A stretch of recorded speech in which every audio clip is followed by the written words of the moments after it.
1 granite stone. Alright. What? 1 granite stone. Alright. I'm not even gonna say it again. Aside from 2 gold bars, the quarters seemed to have been ransacked. Rather unfortunate. Right next door was the commons. Since the nobles' quarters were such a disappointment, I wasn't expecting too much from here. I did find another scroll, and the story in this one hit a little too close to home. Tired of all this damn shoveling. Every morning, Eustace, the boiler, needs more coal, and every night, Eustace, the gasifier, needs more coal. I suppose I should be grateful to still be alive at this point. But honestly, couldn't they make some kind of little metal man to shovel the coal and leave me in peace? I'll make sure they will stay lit, of course. Make sure the little metal men keep up their work. Yes, I quite like the sound of that. Foreman Eustace, keeping everything running. Now that has some weight to it. Alright. So this guy just hates his job. Join the club, pal. Am I right, guys? After checking out the rooms, the only thing of note was a saw blade locust. But next to the rooms, there seemed to be a kitchen of sorts, with a ladder leading straight into darkness. Throwing my torch down, I heard water at the bottom. Not wanting any part in that, I tried finding a different way to the 3rd level. On the 3rd level was yet another door that had been opened for me. Eventually, I did give up and decided to plunge myself into the inky unknown. Making my way out of the pool, I found myself at the translocator room. As of this point, I did not have a great track record with translocators, but I went through and found something far worse than any monster. Oh no, it's gonna be a maze, isn't it? I hate mazes. Mazes more than anything. Like, what is the fun of getting lost on purpose? Who wants to do that? Then again, I love escape rooms, and the idea of those are kind of weird. Aside from a run-in with a sawblade locust, the maze was relatively painless, only taking a few minutes to find the pump head. Making my way all the way back up to engineering, the machine was complete, and the doors to the library had opened. Surely, this is where the treasures are.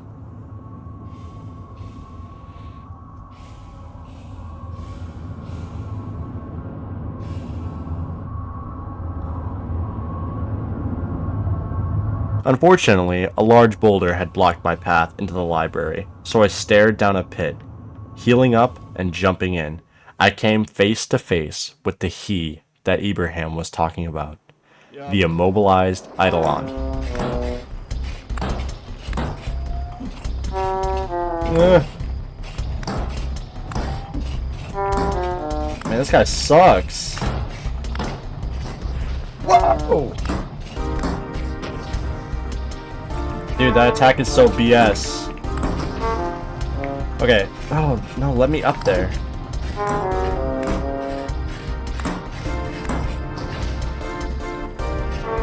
If it would let me up there, I could probably heal. Okay. Whoa, dude just knocked me right into him.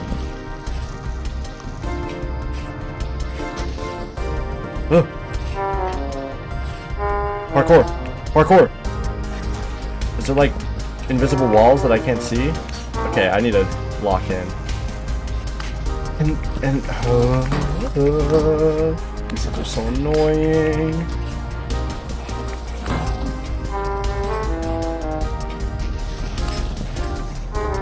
I'm gonna die. I'm toast.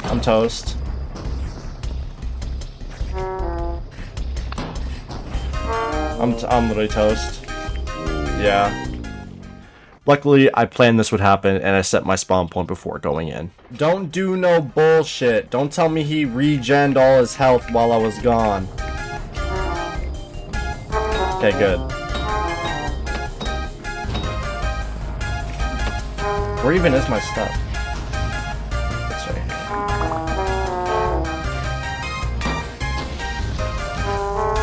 Alright. Brother.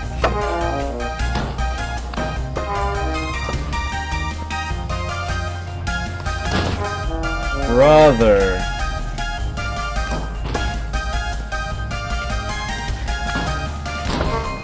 This is like those Kirby's in Super Smash Brothers that just sit there and they just spammed like the down B that turns you into a big rock. Except I'm not sure which is worse.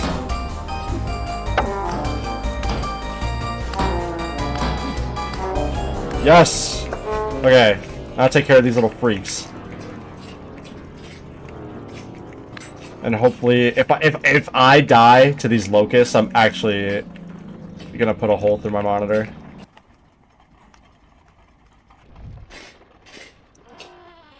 Oh, wow. Finally, at long last, I could claim the loot that was mine, the glider schematic. Now this glider is no Elytra, but it's still fun to use nonetheless. To the right of the glider schematic, there was a resonator, with some interesting messages within it. Two people bickering, a confident figure explaining the strange machine in the archive, and most interesting is an old man's voice who seems vaguely familiar, going on and on about experiments and wanting to be left alone. In his final message, he beckons me to come find him. But that is a journey we are going to have to save for another time. Thank you so much for watching till the end. I put a lot of work into this video. If you enjoyed it, I would greatly appreciate if you considered subscribing. And if you want a more in-depth look into the day-to-day of this playthrough, you can check out the playlist on my channel. But for now, that is going to do it. Have a good one.